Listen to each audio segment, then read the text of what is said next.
Assalamualaikum warahmatullahi wabarakatuh. Selamat pagi, siang, sore, malam semuanya. Bagaimana nih kabar kalian? Semoga selalu dalam keadaan yang baik-baik saja ya. Seperti biasa, saya di sini hadir kembali untuk kalian semua untuk membawakan sebuah cerita horor untuk menemani aktivitas harian kalian. Dan di video kali ini ada cerita baru nih yang berjudul Lingkar Tumbal Keluarga Brotoseno. Dan cerita ini ditulis oleh Mas Restu Wiraatmaja. Terima kasih buat Mas Restu yang sudah ngizinin ceritanya untuk dibawakan di channel Dimensi Mimpi. Makasih banget ya Mas. Dan buat kalian nih yang sudah hadir ya, yang selalu setia di channel Dimensi Mimpi, absen dulu dong di video kali ini ya. Absen dengan siapa dan dari mana. Dan juga buat kalian yang baru hadir, absen dulu dong biar kita saling kenal ya. Seperti ada Kak Esther, Kak Hani, Kak Hairul, Kak Rini, ada Mama Noval juga gitu kan. Masih banyak pokoknya yang lain gitu ya. Terima kasih banget buat kalian semua yang selalu stay di channel Dimensi Mimpi, yang selalu setia mantengin terus video channel Dimensi Mimpi ya. Makasih banget. Dan di video kali ini ada cerita baru lagi nih. Gimana? Sudah siap untuk mendengarkan ceritanya? Sudah pasang posisi kalian yang senyaman mungkin gitu untuk mendengarkan cerita ini? Ataukah lagi aktivitas gitu sambil mendengarkan? Oke, kita langsung aja yuk masuk ke dalam ceritanya.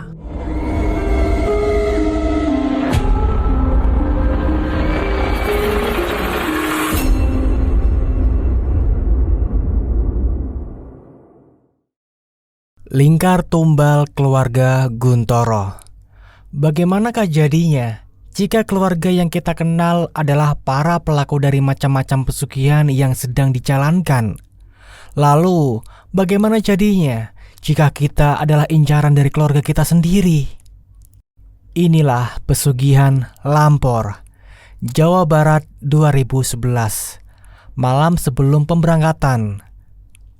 Namanya adalah Mita. Dia adalah seorang anak yatim piatu dan tinggal bersama dengan salah seorang pamannya yang berada di Jawa Barat yang bernama Ustadz Hambali. Ustadz Hambali sendiri memiliki sebuah pesantren di sana dan kebetulan setelah kematian kedua orang tuanya, Mita diasuh oleh Ustadz Hambali bersama dengan istrinya. Mita menutup Al-Quran miliknya. Dia kemudian meletakkan kembali kitab suci tersebut di sebuah lemari khusus penyimpanan Al-Quran. Tepat di pintu daun pintu telah berdiri pamannya yang bernama Ustadz Hambali. Mita, iya Pak Le, ada yang ingin Pak Le bicarakan sama kamu. Oh iya Pak Le, sebentar ya, Mita lepas mukena dulu.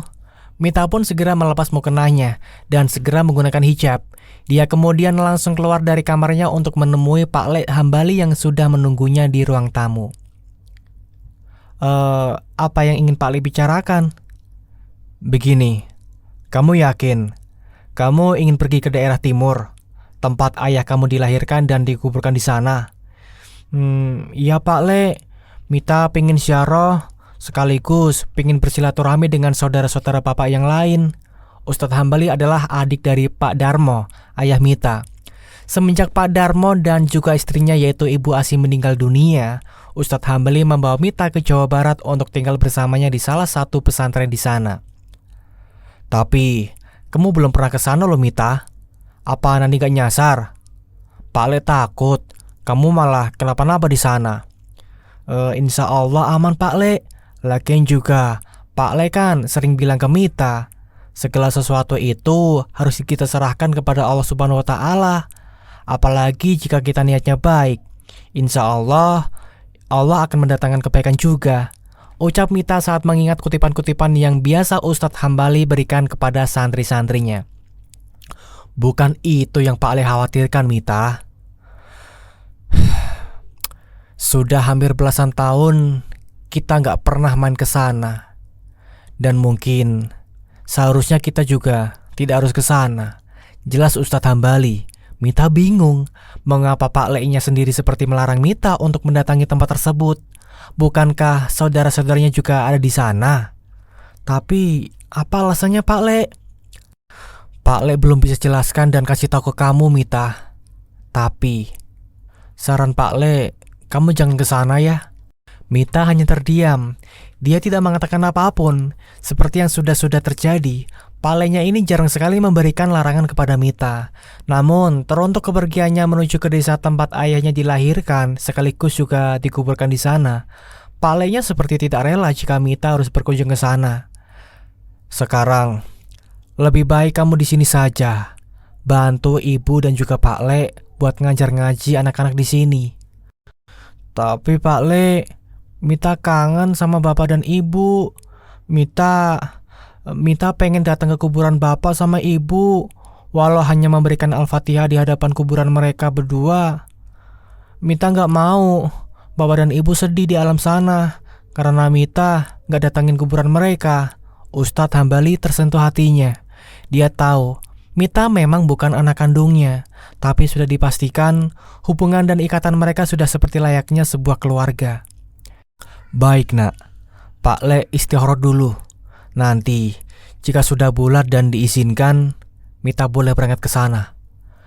Alhamdulillah, terima kasih Pak Le. Ya, sama-sama. Ustadz Hambali menuju ke kamar mandi untuk berwudu. Dia berencana untuk melakukan sholat istikharah dengan tujuan meminta pertolongan kepada Allah Subhanahu wa Ta'ala agar diberikan petunjuk dan jalan atas keraguannya yang sudah mengakar itu. Selesai wudhu, Ustadz Hambali melaksanakan sholat 2 rakaat dan menenangkan semua pikirannya agar bisa mendapatkan ketenangan yang hakiki dalam memutuskan keputusannya itu. Selesai sholat, Ustadz Hambali berzikir. Dia selalu menyebutkan nama Allah dalam bibirnya. Allah, Allah. Berkali-kali Ustadz Hambali menyebutkan nama Allah dalam zikirnya agar dirinya bisa mendapatkan pertolongan dari Allah. Selesai berzikir, Ustadz kembali mendengar suara langkah kaki dari luaran. Lalu tidak lama kemudian, ada seseorang yang sudah berada di belakangnya. Ustadz Hambali tahu ada makhluk lain yang mendatanginya barusan. Dia berencana untuk memberikan sebuah pertanda khusus kepada dirinya terkait keraguan yang memenuhi hati dan pikirannya.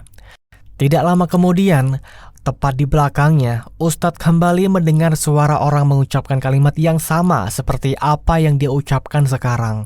Allah, Allah, Allah, Allah. Tubuh Ustadz Hambali merinding seketika di saat lantunan zikir yang berada di belakangnya terus-menerus menggema. Ternyata makhluk gaib yang berada di belakangnya itu ikut berzikir dengannya. Ustadz Hambali terus fokus melafalkan kalimat Allah sampai-sampai dia merasa jika di belakangnya sudah banyak jin muslim yang ikut berzikir kepadanya. Saat pikiran Ustadz Hambali sedang tertuju kepada zikir, tiba-tiba ada sesuatu yang menepuk pundaknya sembari mengatakan sesuatu tepat di telinganya. Jangan ragu, ikhlaskan Mita ke desa Ampiri. Bruk! Ustadz Hambali langsung membuka kedua matanya. Dia kemudian segera melihat ke arah belakangnya dan ternyata sudah tidak ada siapa-siapa di sana. Namun, saat dirinya sedang berzikir, Ustadz Hambali sangat yakin ada banyak jin muslim yang mengikutinya. Mungkin ini petunjuk yang Allah berikan lewat makhluk ciptaannya. Alhamdulillah. Keesokan harinya, Ustadz Hambali bersama dengan istri dan 1 orang anaknya mengantarkan Mita ke sebuah terminal yang dekat dengan rumahnya. Mita, ini lokasinya. Nanti kamu harus ke rumah orang yang sudah tertulis di kertas ini ya. Ingat, kamu hanya Pak Le kasih waktu 1 minggu. Jika lebih dari itu, Pak Le akan menyusul kamu ke sana, ucap Ustadz Hambali. Siap Pak Le, Mita ngerti kok. Mbak Mita, jangan lama-lama ya, ucap Afan, anak satu-satunya dari Ustadz Hambali. Salim dulu ke Mbak Mita, ucap Ustadz Hambali kepada Afan. Mbak, berangkat dulu ya Afan. Iya, hati-hati ya Mbak. Assalamualaikum. Waalaikumsalam. Mita segera menaiki bis yang mengarah ke daerah timur. Tampaknya ini akan menjadi sebuah perjalanan yang lama bagi Mita sendiri. Dalam hatinya, dia bersyukur bisa tinggal bersama dengan Ustadz Hambali dan juga keluarganya. Karena tanpa sadar, Ustadz Hambali telah menanamkan karakter baik yang kuat untuk dirinya sendiri. Selama dalam perjalanan berlangsung, Mita lebih banyak untuk membaca zikir dan sholawat seperti apa yang dipinta oleh Ustadz Hambali. Segala ajaran yang telah diberikan oleh Ustadz Hambali, Mita benar-benar dilakukan dengan baik, agar bisa menjadi pribadi yang baik juga. Singkat perjalanan, Mita dibangunkan oleh kondektur bis karena tertidur lelap akibat jarak perjalanan yang cukup jauh. Dia tak sadar jika perjalanan sudah hampir sampai. Mbak turun di mana? Suara dari kondektur bis itu benar-benar menggema hingga membangunkan Mita yang tertidur sedari tadi. Wajar saja, perjalanan menuju ke tempat pamannya cukup jauh. Apalagi saat itu banyak sekali perbaikan jalan yang berada di sekitaran daerah timur. Aku turun di pinggir jembatan itu, Mas." "Oh, ya." Bis pun memperlambat laju kecepatannya. Tampaknya ada juga beberapa penumpang yang ikut turun di tempat yang sama seperti Mita. Kini Mita akan menuju ke tempat desa ayahnya saat dilahirkan yang berada di daerah timur yang kental akan tradisi dan adat istiadat yang masih dipegang erat sampai sekarang. Mita yang turun bersama beberapa penumpang sempat bertanya-tanya tentang lokasi yang ia cari. Tampak juga beberapa tukang becak yang berdatangan untuk menawarkan tumpangan dengan harga yang masih sangat murah. "Oh begitu, kalau boleh tahu siapa nama pamannya dan sebagai apa di desa tersebut?" Mita pun segera mengeluarkan secari kertas yang menjadi sebuah petunjuk dari pamannya yang berada di daerah Jawa Barat tersebut. Ini Pak, Desa Ampiri, namanya Bapak Hendro, bos beras desa." "Pak Hendro?" "Iya, Bapak kenal?" Entah mengapa, raut wajah dari tukang becak tersebut tampak berubah dengan seketika. Yang awalnya tampak ceria, kini wajahnya berubah menjadi raut wajah penuh ketakutan. Iya Mbak, saya kenal." "Oh, kalau begitu tolong antarkan saya ke tempat Pak Hendro ya Pak," ucap Mita. Tukang becak itu hanya mengangguk. Dia pun mempersilahkan kepada Mita untuk menaiki becaknya. Desa Ampiri, desa yang penuh dengan sawah dan rata-rata penduduk di sana memang menjadi seorang petani. Desa ini benar-benar terkenal sangat subur dan penghasil beras tertinggi di wilayah timur. Salah satu paman Mita yang bernama Pak Hendro adalah orang yang terkemuka di desa Ampiri tersebut. Bisa dibilang, Pak Hendro merupakan bos beras dan memiliki banyak ladang sawah hingga ditunjuk sebagai koordinator masalah suplai beras ke berbagai tempat yang ada di wilayah Pulau Jawa. Selama dalam perjalanan, Mita melihat sekitaran desa yang penuh dengan sawah. Dia juga melihat beberapa petani yang sedang membajak sawah karena masa tanam telah tiba. "Wir, sopo kui?" "Wir, siapa itu?" teriak salah seorang petani dari kejauhan saat mendapati Mita sedang menaiki becak miliknya kepada tukang becak yang disapa dengan panggilan Wir itu. "Saudaranya Kang Hendro," jawab tukang becak tersebut. Mita langsung menatap ke arah petani itu, lalu dia tersenyum sebagai tanda penghormatan kepada petani tersebut. Namun bukannya dibalas dengan senyuman, justru petani itu merasa panik dengan hadirnya Mita yang memasuki desanya. Dia kemudian berlari sembari meneriakkan nama Wir beberapa kali. "Wir, hei Wir, tungguin aku belum selesai tanya." Namun tukang becak yang disapa dengan panggilan Wir itu terus mengayu becaknya dan berusaha menghindari ajakan komunikasi dari petani tersebut. "Pak, kok nggak berhenti dulu? Kasihan lo itu loh, petaninya ngejar kita sampai susah payah," jelas Mita kepada tukang becak tersebut. "Biarin aja Mbak, di desa ini orangnya kepoan semua. Jadi kalau ada penduduk asing yang masuk ke desa sini, pasti diwawancara habis-habisan," jelas tukang becak tersebut. "Oh begitu ya Pak." Tukang becak itu terus mempercepat lajunya agar petani yang memanggil namanya bisa tertinggal jauh. Namun dari kejauhan petani itu berteriak dengan kencang, "Wir, jangan dibawa ke Kang Hendro. Ojo digawa ning Kang Hendro, Wir." Tiba-tiba ban becak yang ditumpangi oleh Mita oleng dengan sendirinya karena menginjak sesuatu. Mita sempat panik saat becak itu ingin mengarah ke sawah salah satu warga desa. Namun karena sudah berpengalaman, becak tersebut akhirnya bisa dikendalikan dengan baik. Tukang becak itu pun menghentikan becaknya di pinggir jalan. Dia merasa ada sesuatu yang baru saja dilindas olehnya barusan. Pak, ada apa ya?" Tukang becak itu berjalan perlahan ke sebuah jalan yang sudah dilewatinya. Dia melihat seekor ular yang tidak terlalu besar sudah mati terlindas akibat laju becaknya tersebut. Mita pun segera turun dari becak tersebut. Dia kemudian melihat tukang becak tersebut sedang mengangkat tubuh ular yang sudah mati. "Pak, itu ular." "Kodok Neng, ya sudah jelas ini ular." Mita pun mendekati tukang becak tersebut. Dia tidak menyangka jika ada ular yang melintas ke jalanan dan becak yang ditumpanginya melindas ular tersebut hingga mati. Tukang becak tersebut segera membuang ular tersebut ke semak belukar yang berada di pinggiran jalan. "Pak, aman kan?" tanya Mita. Tapi tukang becak tersebut masih melihat seorang petani yang masih mengejarnya. Dia kemudian menggeleng-gelengkan kepalanya pada petani tersebut seperti memberi isyarat tertentu. Petani yang berada di kejauhan memberikan jawaban dengan menempelkan tangan kanannya ke kepala sebagai pertanda ada sesuatu yang akan terjadi setelah tukang becak tersebut melindas seekor ular hingga mati. Kataku juga apa? Jangan dibawa ke sana, teriak petani itu. Mita kebingungan. Sebenarnya apa yang sudah terjadi dan mengapa dirinya tidak mengerti sama sekali terkait apa yang diucapkan oleh petani tersebut kepada tukang becak itu. Pak, ada apa ya? Mbak, saya boleh tanya? Boleh Pak. Sebelum kita lanjut, saya mau tanya Mbak. Mbak ini saudara aslinya Kang Hendro. Siapa kedua orang tua Mbak? Mita pun merasa aneh. Mengapa orang ini sangat ingin tahu terkait dirinya dan kedua orang tuanya yang sudah meninggal dunia? Saya saudara asli Kang Hendro, Pak. Kedua orang tua saya sudah meninggal dunia. Namanya Pak Darmo dan Ibu Asih. Saya tinggal bersama dengan adik bapak saya yang bernama Ustadz Hambali di Jawa Barat. Kenapa gitu, Pak? Tukang becak tersebut menelan ludahnya sendiri. Dia tidak percaya jika Mita benar-benar saudara asli dari Kang Hendro. Pak? Tanya Mita sembari mengarahkan tangannya ke wajah tukang becak tersebut. Iya Mbak.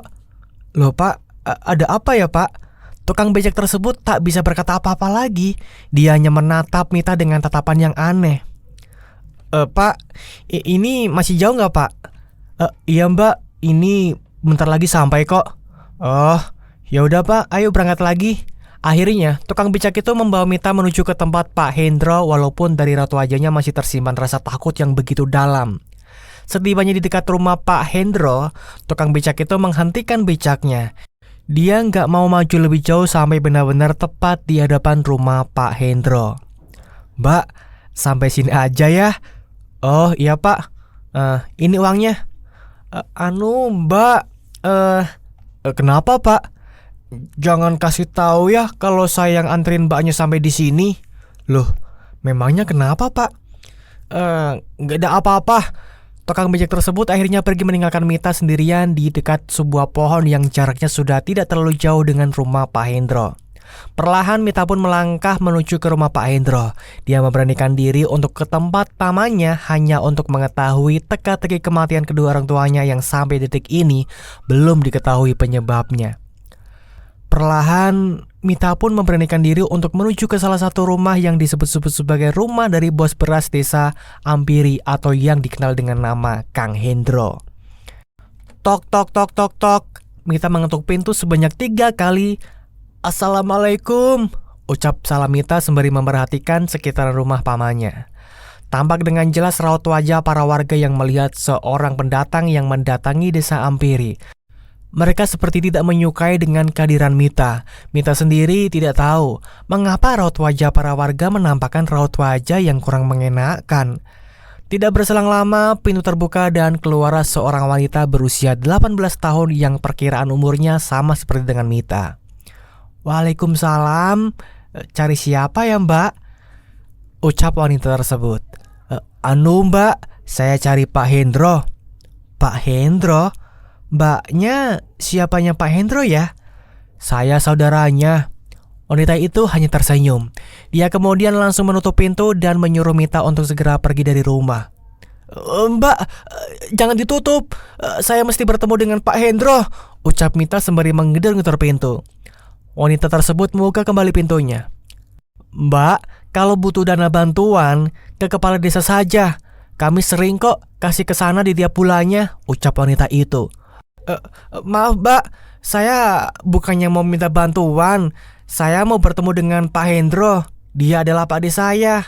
Tidak lama kemudian, orang yang disebut-sebut sebagai Pak Hendro keluar dari kamarnya dan langsung menuju ke depan rumah. Ada apa Dek? Tanya Pak Hendro. Ini Pak, ada perempuan yang ngaku-ngaku sebagai ponakan Bapak, ucap perempuan parubaya itu yang ternyata adalah anak dari Pak Hendro sendiri. Kamu siapa? Tanya Pak Hendro. Mita langsung mengarahkan tangannya dan menyalami tangan Pak Hendro. Saya Mita Pak, anak dari Pak Darmo dan Ibu Asih. Saya datang ke sini karena pengen ketemu Bapak. Mita, ini kamu? Iya, Pak. Astaga, sudah besar sekali kamu, Nak. Mari masuk. Mita pun segera masuk ke dalam rumah. Sedangkan anak dari Pak Hendro sendiri, dia merasa kebingungan dengan tingkah ayah yang tidak jelas sama sekali. Silakan duduk. Sebentar ya. Bu, Ibu. Tidak lama kemudian keluarlah istri dari Pak Hendro. Iya, Pak, ada apa? Ini, Bu. Ini Mita, Bu. Anak dari Darmo dan Asih. Hah? Ini kamu Mita? Tanya istri Pak Hendro. Iya, Bu, saya Mita. Astaga, kamu udah besar banget. Kamu sendirian kesininya? Tanya istri Pak Hendro. Iya, Bu, saya sendirian aja. Kamu turun di mana tadi? Di jembatan sebelum masuk desa. Masuk desanya jalan kaki? Enggak, Bu, tadi saya pakai becak. Istri dari Pak Hendro segera menatap wajah Pak Hendro. Pak. Iya, Bu, Bapak paham. Oh ya, Mita, namaku Gusti. Mita boleh panggil Bude dengan panggilan Bude Gusti. Oh, iya Bude. Siap Bude Gusti. Nah, kalau yang ini anak Bude, namanya Dita. Mita langsung mengarahkan senyuman kepada Dita. Namun Dita yang terlihat sangat cuek benar-benar tidak peduli dengan apa yang dikatakan oleh ibunya tersebut. Dita, gak boleh gitu. Kalau disenyumin sama orang, kamu senyum balik biar sopan. Iya, Bu, ucap Dita sambil tersenyum ke arah Mita walaupun sedikit terpaksa. Oh ya, nanti Mita tidurnya sama Dita dulu ya. Besok Mita bisa pakai kamar yang belakang. Iya, Bu, terima kasih. Ya udah, Mita langsung istirahat saja ya, ucap Bude Gusti kepada Mita. Nggih, Bu. Dita pun langsung mengantarkan Mita ke kamarnya. Sembari membawa barang-barang yang tidak sedikit, Dita pun membantu Mita untuk membawa barang-barang tersebut. Tepat di dalam kamar Dita, Mita langsung melihat banyak sekali poster-poster foto model yang disukai oleh Dita. Memang, Dita ini anaknya suka style dan bergaya. Jadi dia terkadang meniru artis-artis yang sekiranya cantik menurutnya. Mit, kamu kok berani sih kesini sendirian? Ucap Dita kepada Mita. Iya, alhamdulillah Mbak. Semuanya aman-aman saja. Karena kebetulan mau ziarah sekaligus silaturahmi. Jadi semuanya dilancarkan. Oh begitu. Ya udah, kamu istirahat saja Mit. Nanti kalau ada apa-apa bilang ya.